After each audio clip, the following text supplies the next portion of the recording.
Damos gracias al Señor.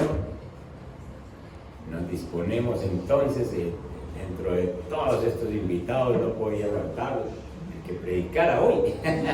Otro invitado para hoy, todos esos ajetreos que hemos tenido en estos días.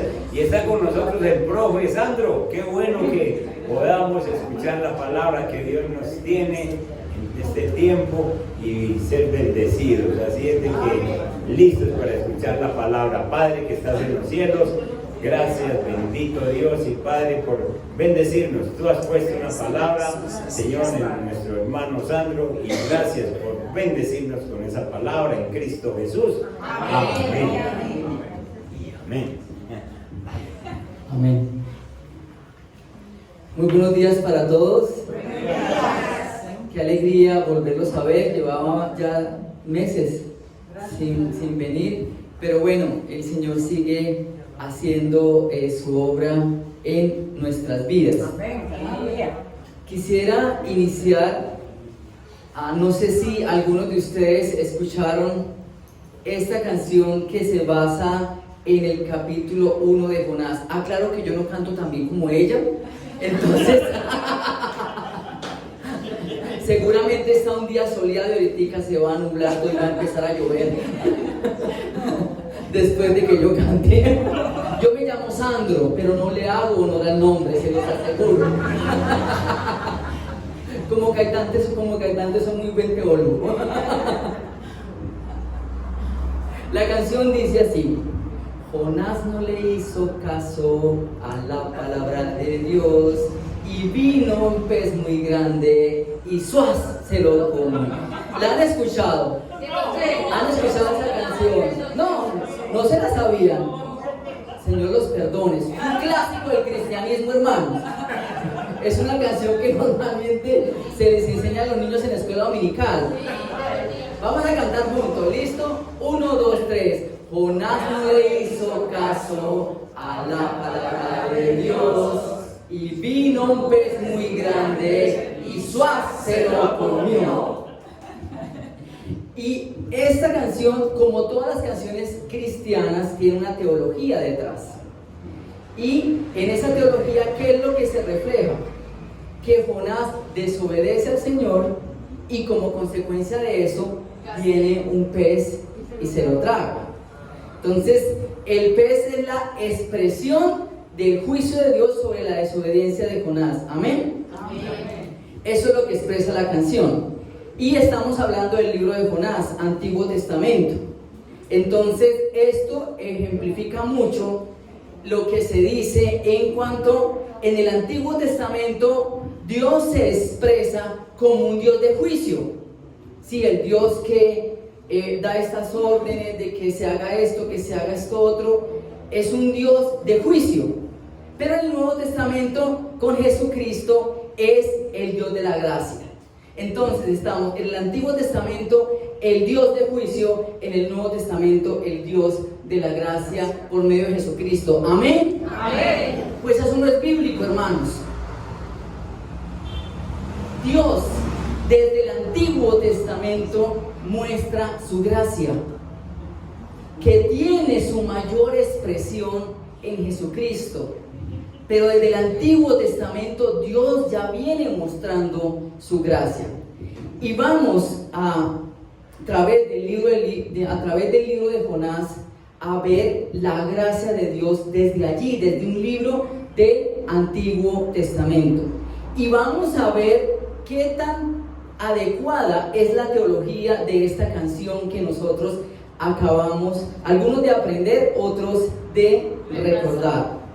Entonces, vamos a ver un recorrido de la gracia de Dios en el libro de Jonás. Y quiero entonces iniciar con el capítulo 1. Jonás capítulo 1. Y vamos a leer todo Jonás. Entonces, al menos, si el Señor no les habla por lo que yo diga, al menos leímos la Biblia. Al menos leímos 4 capítulos de la Biblia. Vino palabra del Señor a Jonás, hijo de Amitai, diciendo, Jonás 1:1: Levántate, ve a Nínive, la gran ciudad, y proclama contra ella, porque su maldad ha subido hasta mí. Pero Jonás se levantó para huir a Tarsis, lejos de la presencia del Señor, y descendiendo a Jope encontró un barco que iba a Tarsis, pagó el pasaje y entró en él para ir con ellos a Tarsis, lejos de la presencia del Señor.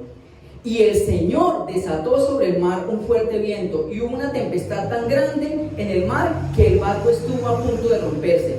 Los marineros tuvieron miedo y cada uno clamaba a su Dios y arrojaron al mar la carga que estaba en el barco para liberarlo. Pero Jonás había bajado a la bodega del barco, se había acostado y dormía profundamente. El capitán se le acercó y le dijo: ¿cómo es que estás durmiendo? Levántate e invoca a tu Dios. Quizás tu Dios piense en nosotros y no pereceremos. Y cada uno dijo a su compañero: venid, echemos suertes para saber por causa de quién nos ha venido esta calamidad. Y echaron suertes y cayó la suerte sobre Jonás. Entonces le dijeron: decláranos ahora por causa de quién nos ha venido esta calamidad. ¿Qué oficio tienes y de dónde vienes? ¿Cuál es tu tierra y de qué pueblo eres? Y él le respondió: soy hebreo y temo al Señor, Dios del cielo, que hizo el mar y la tierra. Los hombres se atemorizaron en gran manera y le dijeron: ¿qué es esto que has hecho? Porque ellos sabían que él huía de la presencia del Señor por lo que él les había declarado. Entonces le dijeron: ¿qué haremos contigo para que el mar se calme en torno vuestro? Pues el mar se embravecía más y más. Y él les dijo: tomadme y lanzadme al mar, y el mar se calmará en torno vuestro, pues yo sé que por mi causa ha venido esta gran tempestad sobre vosotros. Los hombres se pusieron a remar con afán para volver a tierra firme, pero no pudieron, porque el mar seguía embraveciéndose contra ellos. Entonces invocaron al Señor y dijeron: te rogamos, oh Señor, no permitas que perezcamos ahora por causa de la vida de este hombre, ni pongas sobre nosotros sangre inocente, porque tú, Señor, has hecho como te ha placido. Tomaron pues a Jonás y lo lanzaron al mar, y el mar cesó en su furia. Y aquellos hombres temieron en gran manera al Señor, ofrecieron un sacrificio al Señor y le hicieron votos. Vamos a dejar hasta ahí. ¿Qué ocurre entonces? Viene una palabra del Señor al profeta, el hombre de la palabra, y el texto dice que él se levanta, y uno esperaría que él se levanta ¿para qué? Para hacer lo que Dios le ha pedido, ir a Nínive. Pero él se levanta para huir, y dice que para huir de la presencia de Dios. Resulta que ese hebreo está en Jerusalén. Él está pidiendo, el Señor le está pidiendo que se vaya hacia Nínive, pero resulta que él se va rumbo a Tarsis, el lugar más lejano que él conocía. Y dice el texto que lejos de la presencia del Señor. ¿Por qué? Porque por él ser judío, él pensaba: la presencia de Dios está ¿en dónde? En el templo. Entonces me tengo que alejar lo más posible del templo, porque allá ya no va a estar el Señor. Entonces él se levanta para huir. Y aquí tenemos que pensar nosotros: ¿a qué nos levantamos cada vez que viene la palabra de Dios a nosotros? ¿Nos levantamos a hacer lo que Dios nos está pidiendo, o nos levantamos a huir de lo que Dios nos está pidiendo? Y luego vamos a ver cuál es la razón por la que Jonás huye. Lo interesante es que él piensa que puede huir de la presencia del Señor, y el Señor entonces actúa. Dice que el Señor levanta un fuerte viento y se da una tempestad en el mar.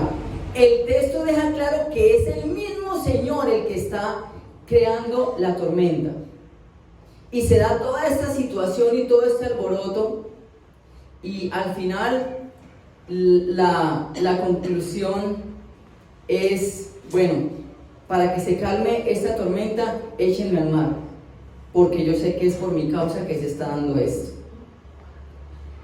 ¿Qué está haciendo Dios con Jonás acá?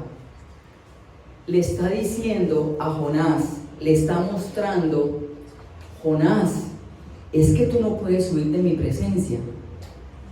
Así tú te quieras alejar lo más que puedas, tú no puedes huir de mi presencia. Y a veces nosotros, Dios nos llama a ciertas cosas, a servirle, a seguirle, y pensamos que huyendo del templo, no volviendo a la iglesia, Dios nos va a dejar en paz. Mentiras, usted se puede ir para donde sea, y allá Dios le va a salir al encuentro, porque Dios está en todas partes. Dios no está solamente aquí en la iglesia, Y ustedes han escuchado testimonios de personas que le dijeron: Señor, hasta aquí, y yo ya no quiero ser evangelista, pastor, misionero, maestro, lo que sea. Y después de un tiempo, allá donde estaban, sin importar el lugar, allá el Señor les salió al encuentro y volvió y los trajo. Entonces, nosotros no podemos huir de la presencia del Señor. Así es.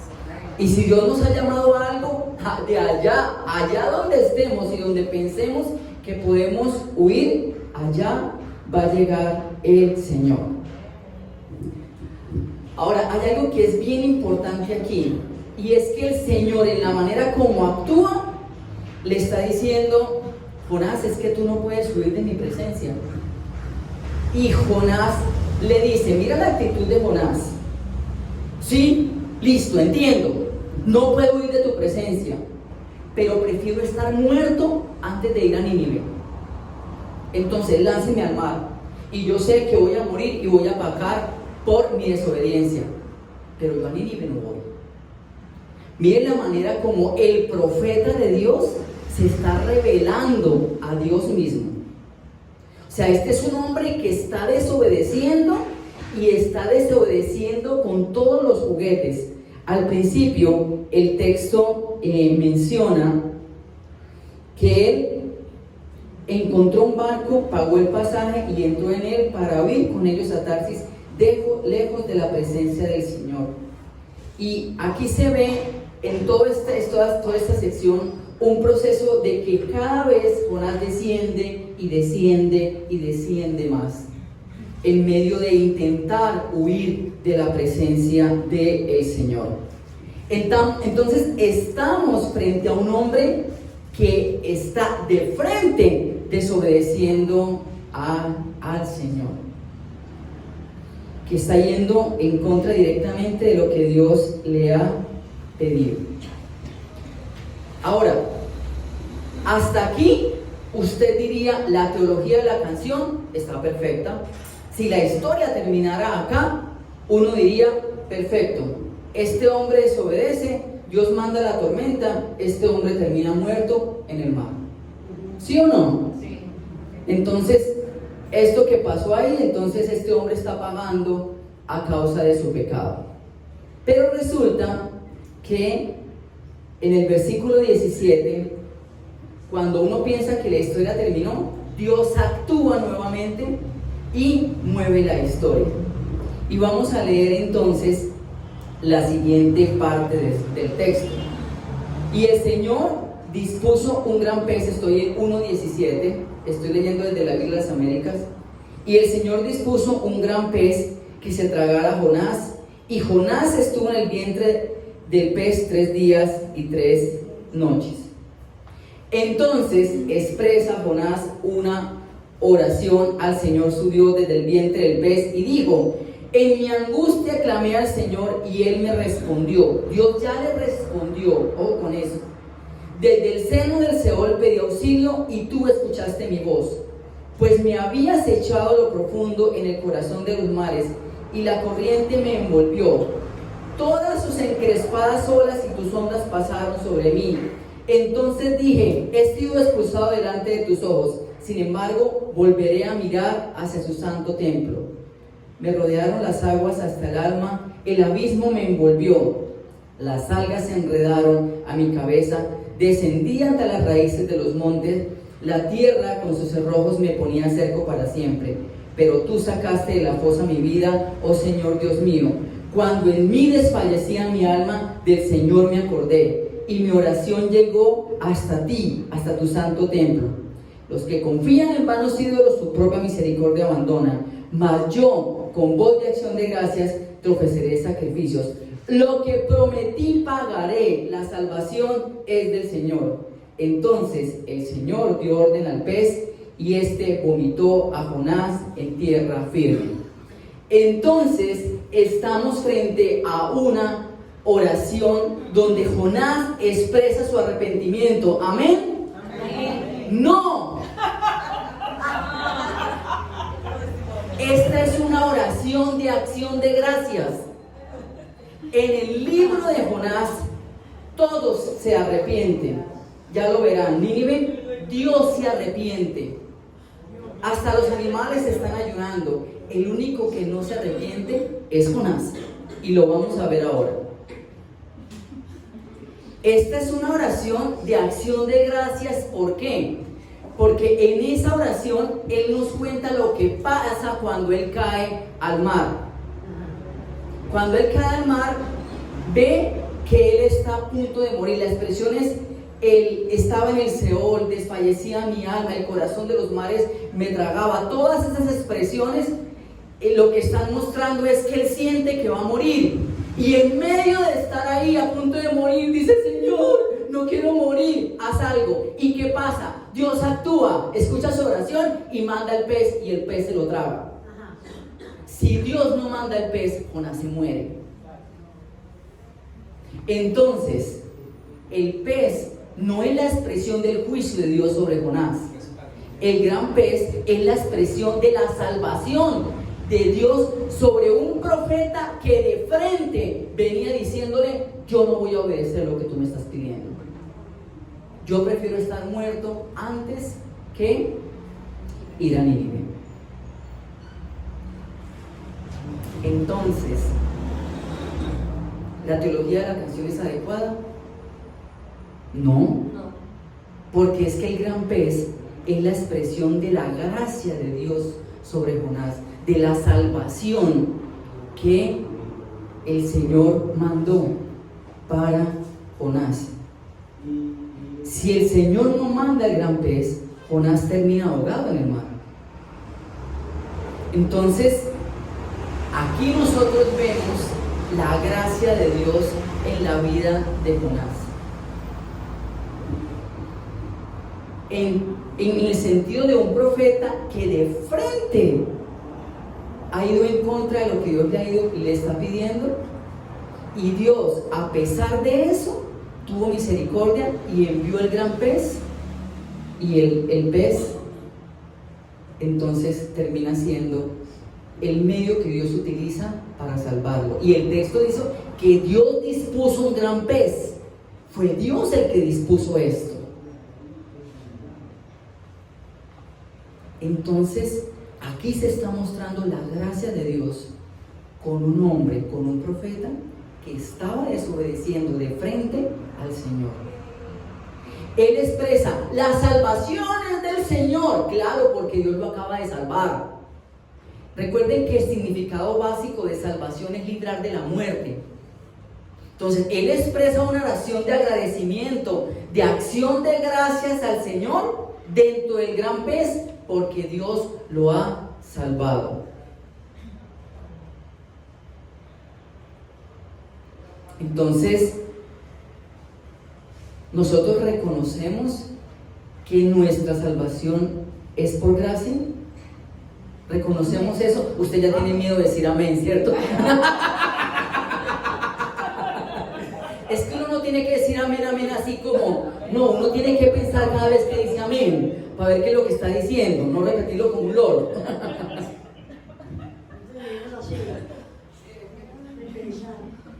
Entonces, la realidad es que no hay ningún mérito. Este es un hombre que venía desobedeciendo al Señor. Entonces ya vemos la gracia en un profeta del Antiguo Testamento que venía desobedeciendo a Dios, y Dios, por su gracia, lo salva. Si yo fuera el Señor, le hubiera dicho: usted no que me dijo que quería morir ahí, pues venga, le hago caso, muérase ahí en el mar. Pero gracias que el Señor no tiene mi carácter, y Él soberanamente actúa para salvar a Jonás. Entonces aquí vemos la gracia en la salvación de Jonás, porque Jonás, representante de Israel, está siendo salvado por el Señor, y ahí ya se expresa la gracia de el Señor. Vamos a continuar entonces y vamos reflexionando y recordando que la salvación de nosotros no es por nuestros méritos. De hecho, a muchos de nosotros el Señor nos trajo en medio de unas situaciones donde estábamos de frente yendo en contra de la voluntad de Dios, donde queríamos vivir sin Dios, donde para nada queríamos hacer su voluntad. Capítulo 3, versículo 1. Hasta aquí terminaría entonces la historia, pero otra vez vuelve el Señor y mueve la historia. Viene la palabra del Señor y mueve la historia.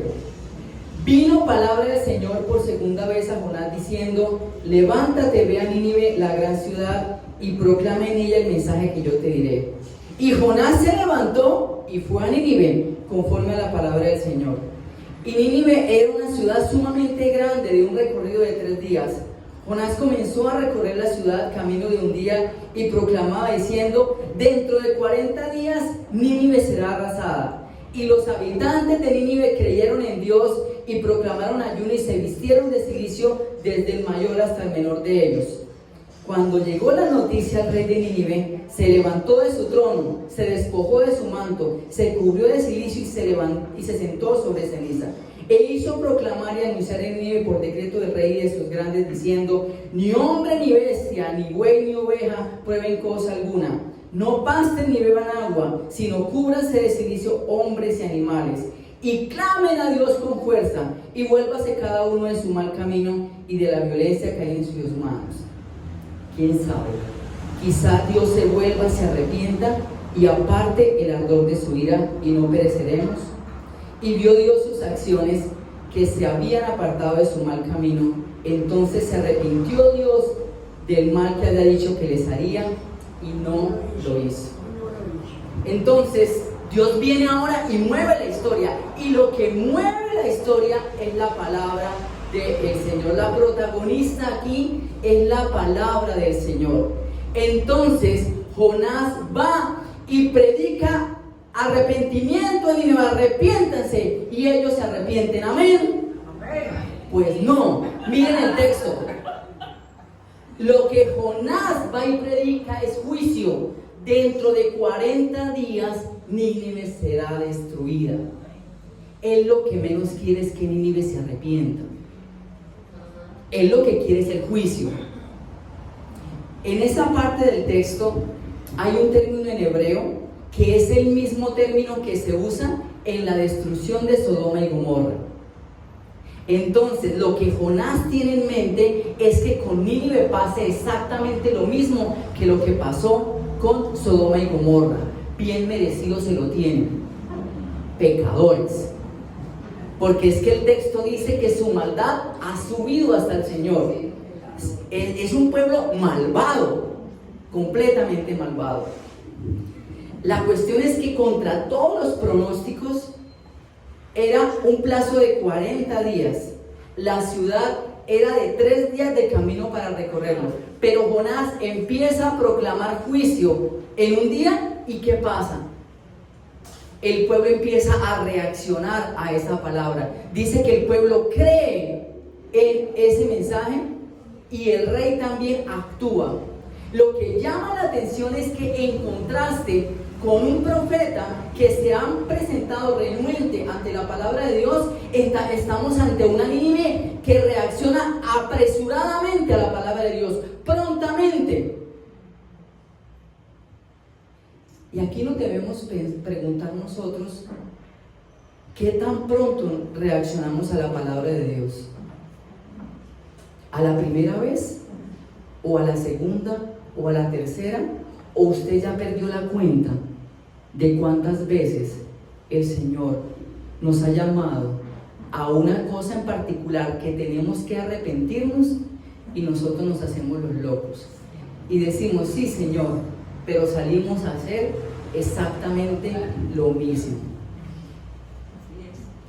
Impresiona la manera como este rey actúa. Este rey se levanta para humillarse ante la palabra del Señor, en contraste con los reyes de Israel, que para nada se humillaban ante la palabra del Señor. Y ante un pueblo de Israel que ofrecía sacrificios, pero salían y volvían a seguir haciendo exactamente lo mismo. Y el Señor les decía: estoy cansado de sus sacrificios, los detesto, me son abominación. Porque ustedes vienen y me ofrecen sacrificios, pero salen a hacer exactamente lo mismo. Entonces, esto es algo muy, muy interesante que se da en el texto.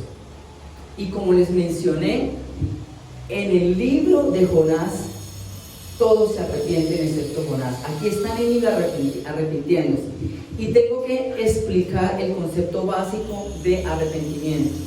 Arrepentimiento es que uno tiene una forma de pensar y con base en algo que sucede, uno cambia esa forma de pensar y actúa en el sentido opuesto a esto.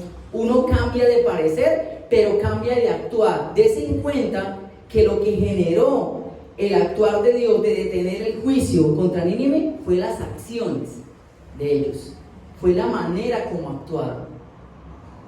Entonces, el arrepentimiento es cambiar de parecer para que cambien las acciones que uno está llevando. Por eso dice que Dios se arrepintió, porque Dios tenía en mente juicio contra Nínive, pero con base en sus acciones, Él soberanamente decide detener el juicio, cambia su manera de pensar y entonces actúa de una manera diferente. ¿Me estoy comunicando? Porque nosotros normalmente relacionamos arrepentimiento con pecado. Entonces, ¿cómo así que Dios se arrepiente? No es que Dios pecó, es que Dios cambió de parecer respecto a lo que iba a hacer con Nínive. ¿Y qué ocasionó eso? Que entonces el Nínive se había arrepentido. Ellos entendieron, está viniendo una palabra de juicio y entendemos que es pues por nuestra maldad. Entonces, si el problema es la maldad, dejemos la maldad. Pero lo interesante aquí es que el rey ninivita no solamente se humilla, sino que en el versículo 9 él dice: ¿quién sabe? Quizá Dios se vuelva y se arrepienta y aparte el ardor de su ira y no perezcamos. Entonces, el punto aquí es que él dice: bueno, nosotros estamos tratando de hacer las cosas para detener este juicio, pero él entiende que ese Dios puede decidir seguir con el juicio o parar el juicio. Quizás Dios se arrepienta, quizás Dios cambie de parecer respecto a eso. Es decir, Dios no está obligado a hacerlo. Y ellos están actuando como Dios esperaría que actuaran sin que se los digan. Porque Jonás nunca les dijo arrepiéntanse. Jonás les dijo: dentro de 40 días Nínive será pasado. ¿Quién está expresando un mayor conocimiento de Dios? ¿El profeta de Dios o Nínive? Nínive. Exactamente.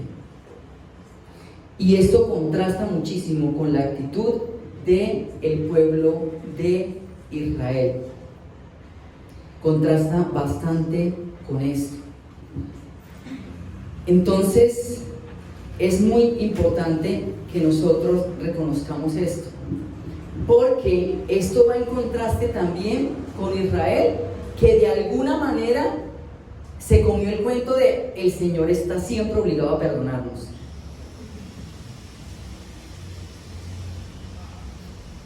Y ahí hay algo que uno debe estar pensando en este sentido, si eso es así o no.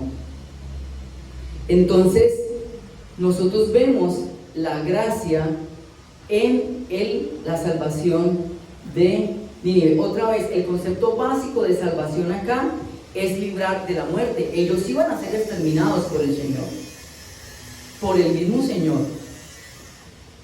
Pero la gracia se ve en que ellos se arrepienten. Dios pudo haber dicho: sí, Nínive, usted se detuvo del mal, pero es que la maldad de usted era demasiada. Y yo, entonces, aún así deseo destruirlos. Y los destruye. O pudo haber pensado: ustedes no me van a hacer la que me hace Israel, que aparentemente se arrepienten, pero luego vuelven a hacer las mismas. Entonces uno ve aquí la gracia también con este pueblo pagano que no forma parte del pueblo de Dios, pero que está reaccionando mejor a la palabra de el Señor.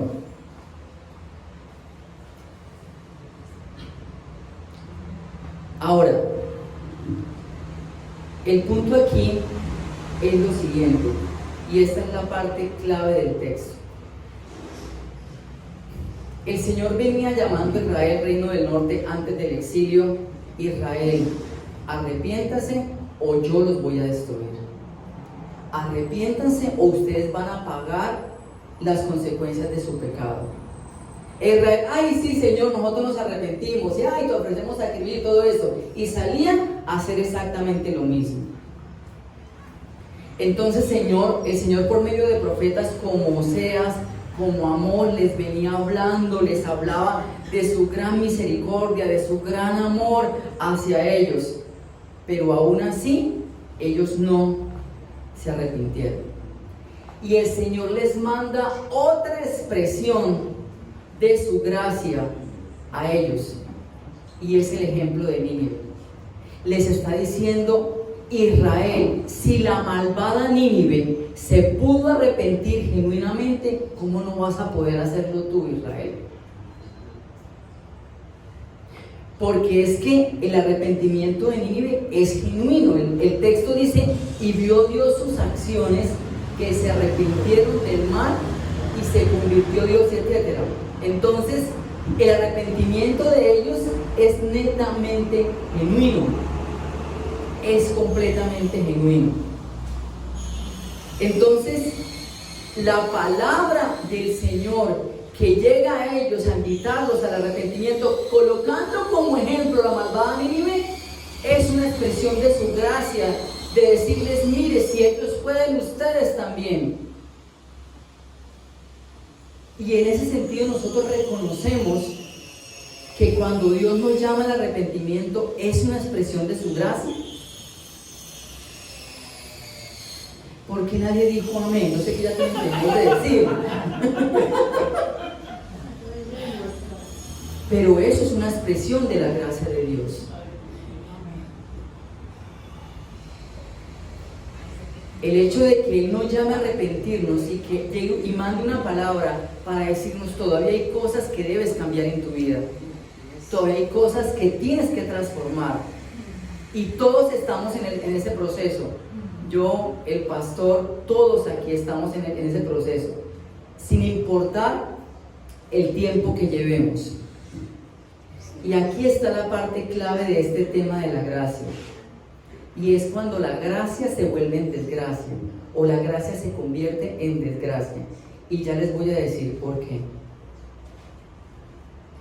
El problema con Israel es que llegó un momento donde su vida, su corazón, su ser, ya se volvió insensible a la palabra de Dios. Y ya no hubo un punto de retorno. Dios les mandaba y les mandaba la palabra, y ellos: ay, sí, pero yo sigo en las mismas. Ay, sí, pero yo sigo haciendo lo mío. Ay, sí, pero yo no me arrepiento realmente. Nosotros debemos tener muchísimo cuidado con eso, hermanos. Porque puede haber un punto de no retorno. Puede haber un punto donde la palabra ya no haga efecto en nosotros. Y puede venir el mismo Señor a llamarnos al arrepentimiento, y nuestro corazón esté tan duro que ya no haya reacción a la palabra. ¿Dios dejó de ser misericordioso? No. ¿Dios dejó de extender su gracia? No. Pero Dios se toma muy en serio el libre albedrío nuestro. Y nosotros le decimos a Él: sí, es verdad esto que me estás diciendo, pero yo tomo la decisión de no. Yo sigo en las mismas. Hay que tener mucho cuidado con esto. La predicación de la palabra no es una serie de Netflix, no es una novela, no es escuchar una canción en Spotify, no es escuchar una linda conferencia. La palabra de Dios implica una respuesta. Y nosotros creemos que cuando se está predicando la palabra de Dios, Dios nos está hablando. Amén. Y la cuestión, yo sé, no es que tanta palabra escucho. Usted ahora puede pasarse las 24 horas escuchando predicaciones, porque las tienes a un clic en YouTube. La cuestión no es que tanta palabra yo escucho, es que tanta palabra obedezco. Y Dios siempre nos está llamando al arrepentimiento.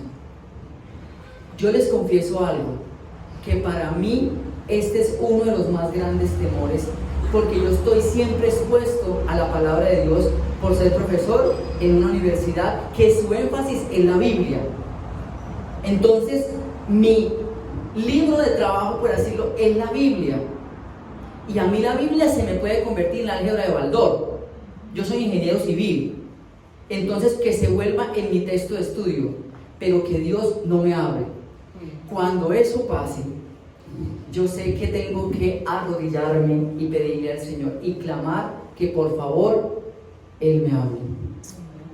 Y que sobre todo yo reconozca que siempre debo responder en arrepentimiento a eso que Dios me viene hablando. Yo tengo la tentación de acercarme a la Biblia pensando en qué le quiero enseñar a los estudiantes. Claro, soy profesor, entonces estoy pensando en función de ellos, pero sé que primero necesito estar, Señor, ¿qué me quieres decir primero a mí? ¿Y a qué me estás llamando tú primero al arrepentimiento? ¿Qué cosas deben ser cambiadas en mí? Entonces, si usted en algún momento está desparchado sin saber por quién orar, ore por mí, por favor. Y eso se lo digo en serio, que de verdad mi corazón nunca llegue a llegar a ese estado, porque la palabra de Dios se vuelve algo tan cotidiano, algo a lo que estamos expuestos todo el tiempo, que llegamos a pensar que entonces ya no implica ninguna respuesta de nosotros. Y nosotros aquí decimos amén, gloria a Dios, qué predicación tan bonita, pero salimos y nos levantamos a hacer lo que Dios nos pidió, o sencillamente al siguiente día o unas horas después ya se nos olvidó.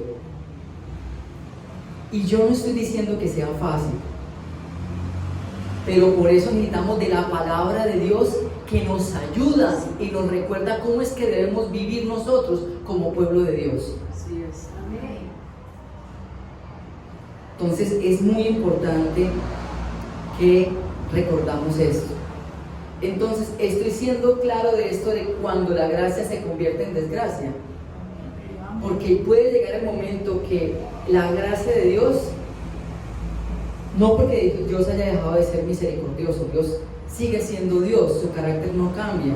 El problema somos nosotros, que nos obstinamos a seguir viviendo en esto, a pesar de que Dios continuamente nos viene diciendo: hey, esto hay que cambiarlo, hey, tú tienes que perdonar esto, hey, tú tienes que dejar esto, hey, ojo con lo que estás haciendo donde nadie te ve, ojo con la manera como estás tratando a tu esposa, como estás tratando a tu esposo, como estás tratando a tus hijos, la manera como te comportas en tu trabajo, etcétera, porque tiene que ver con todas las áreas de nuestra vida. Y hasta aquí la historia sería genial, y colorín colorado, esta historia ha terminado, todo el mundo feliz, o nada, fin fue, y entonces expuso la palabra, resulta que Nínive se convierte, Dios los perdona, y qué linda la historia. Pero resulta que el libro no termina ahí, en el capítulo 3, el libro termina en el capítulo 4. Y ahora, lo que mueve la historia no es Dios, ni la palabra de Dios, sino lo que mueve la historia ahora es el enojo de Jonás. Jonás está histérico. Leamos. Pero esto desagradó a Jonás en gran manera y se enojó y oró al Señor y dijo: ah, Señor, ¿no era esto lo que yo decía cuando aún estaba en mi tierra? Por eso me anticipé a ir a Tarsis, porque sabía yo que tú eres un Dios clemente y compasivo, lento para la ira y rico en misericordia, y que te arrepientes del mal con que amenazas. Y ahora, oh Señor, te ruego que me quites la vida, porque mejor me es la muerte que la vida. Y el Señor dijo: ¿Tienes acaso razón para enojarte? Entonces salió Jonás de la ciudad y se sentó al oriente de la misma. Allí se hizo un cobertizo y se sentó bajo él a la sombra hasta ver qué sucedería en la ciudad. Y el Señor Dios dispuso que una planta creciera sobre Jonás para que hiciera sombra sobre su cabeza y lo librara de su incomodidad. Y Jonás se alegró grandemente por la planta. Pero Dios dispuso que un gusano al rayar el alba el día siguiente atacara la planta y ésta se secó. Y sucedió que al salir el sol dispuso Dios un sofocante viento solano y el sol hirió la cabeza de Jonás y él desfallecía y deseaba con toda su alma morir, diciendo: mejor me es la muerte que la vida. Entonces dijo Dios a Jonás: ¿tienes razón para enojarte por causa de la planta? Y él respondió: tengo razón para enojarme hasta la muerte. Y dijo el Señor: tú te apiadaste de la planta, por la cual no trabajaste ni hiciste crecer, que nació en una noche y en una noche pereció. Y no he de apiadarme yo de Nínive, la gran ciudad, en la que hay más de 120,000 personas que no saben distinguir entre su derecha e izquierda, y también muchos animales. Aquí Jonás pela el cobre. Y aquí es donde yo les digo que se evidencia cuáles son las intenciones leales de Jonás. Porque Jonás no quería que ellos se arrepintieran. Y uno puede obedecer con las motivaciones equivocadas. Y Dios también mira las motivaciones. Pero lo interesante es que Él expresa una oración. Y uno diría, la oración ahora va a ser: Señor, gracias. Toda una nación se convirtió por mi predicación. ¿Cuántos misioneros, cuántos predicadores, cuántos evangelistas anhelarían esto? Una nación completa se arrepiente genuinamente ante la palabra predicada por el profeta. ¿Cuántos no quisieran eso? Cualquier misionero, cualquier persona quisiera eso. Y él está enojado. Y su oración es una oración manipuladora. Y utiliza el conocimiento que él tiene del carácter de Dios para tratar de manipular a Dios. Y él le dice: por eso fue que yo huía. Y muestra la razón por la que él huía. Yo huí porque me lo conocía usted. Yo sé cómo es usted. Usted es muy misericordioso. Entonces yo sabía que si esta gente se arrepentía, usted, bendita costumbre de estar perdonando a la gente que hace lo malo. Y a él se le olvidó que lo acaba de perdonar, porque ha desobedecido directamente a Dios. Entonces, la soberanía, él trata de manipular la soberanía de Dios, porque es que: Señor, usted tiene que ser misericordioso es conmigo, no con el malo, no con el malvado. Usted está al servicio de mis intenciones malvadas. Porque el representante de Israel no concibe que Dios pueda ser misericordioso con un pueblo tan malvado como Nínive. Entonces él se cree el administrador de la gracia de Dios.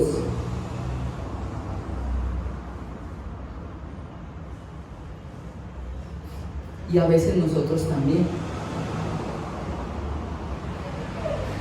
Este es un hombre que es manipulador y tiene un espíritu suicida. Quítame la vida. Prefiero estar muerto antes de aceptar que tú has perdonado a Nínive. Miren el tamaño de la manipulación de este hombre.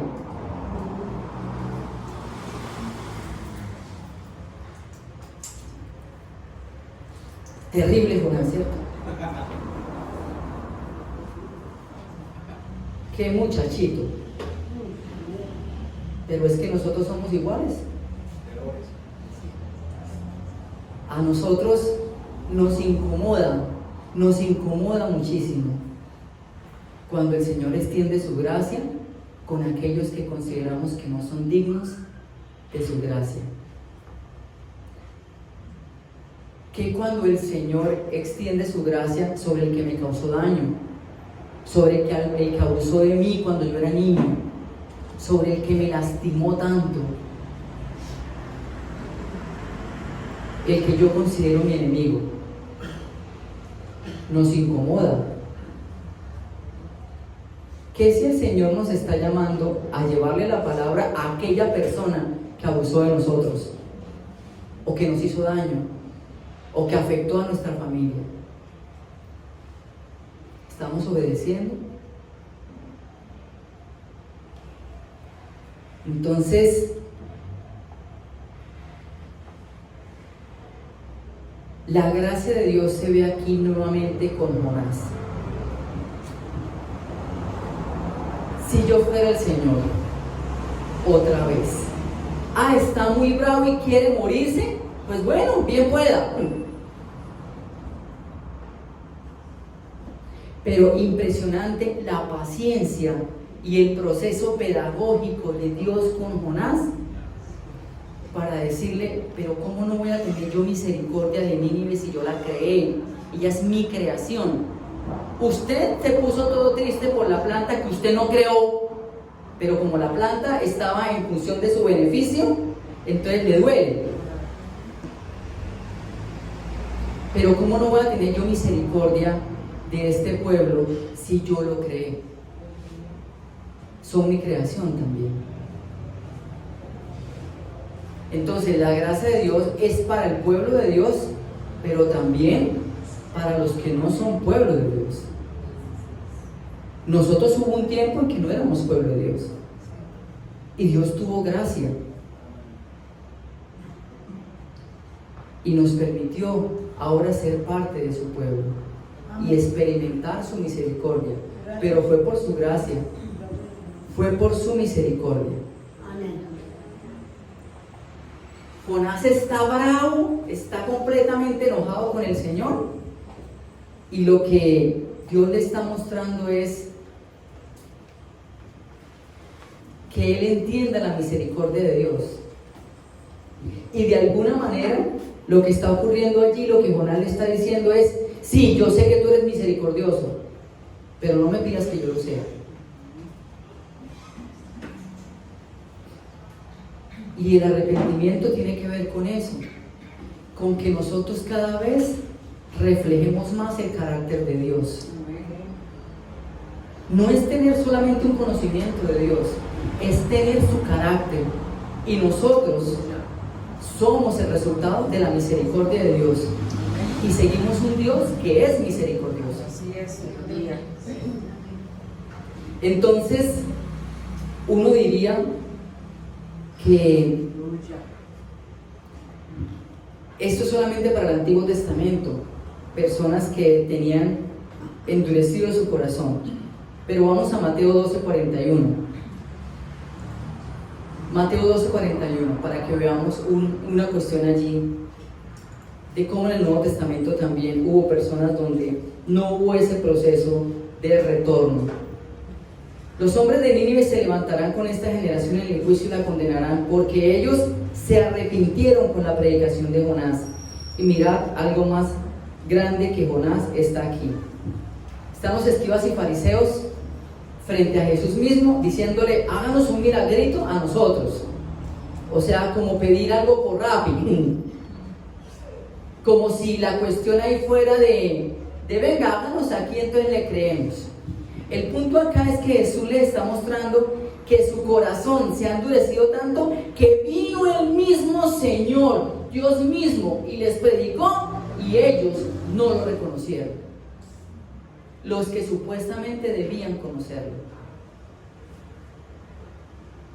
Entonces, cuidado con esas situaciones de no retorno, de que la palabra ya no surta efecto en nosotros. Y el típico comentario: ¿cómo le está hablando el Señor a este hermano allá al lado mío, cierto? Espero que esta vez sí escuche y Dios tenga misericordia de él. Siempre la palabra de Dios primero es para nosotros. Entonces, que el Señor nos libre, que pueda llegar el momento en que nuestro corazón se endurezca tanto que así viniera el Señor mismo y nos predicara, aún así no nos arrepintiéramos. Porque allí la gracia se transformaría en desgracia. ¿Qué tal oramos? Padre, en el nombre de Jesús, yo te doy gracias por tu palabra y ayúdanos a aceptar la mayor expresión de tu gracia, Jesucristo en la cruz. Señor, quien toma el lugar que nos correspondía a nosotros por nuestro pecado. Y Señor, ayúdanos a reaccionar siempre a la palabra de Dios con arrepentimiento, a pensar qué cosas hay en mi vida que todavía no reflejan tu carácter, Señor. Ayúdanos a ser más misericordiosos así como tú lo eres. Ayúdanos, Señor, a que no llegue el punto de no retorno cuando tu palabra no surta efecto en nosotros. Y si usted no ha hecho una decisión por Cristo y el Señor le ha hablado, yo le invito a que hoy tome un tiempo y le decía al Señor: yo te necesito y necesito que transformes mi vida, porque en este momento puedes hacerlo, no sabemos más adelante. Amén. El COVID nos enseñó que la vida puede cambiar en un minuto. Entonces, que el Señor nos ayude a siempre estar a la expectativa de qué quieres tú hablarnos y a qué nos está llamando a cambiar, Señor. En el nombre de Jesús yo te doy gracias. Amén. Dios les bendiga.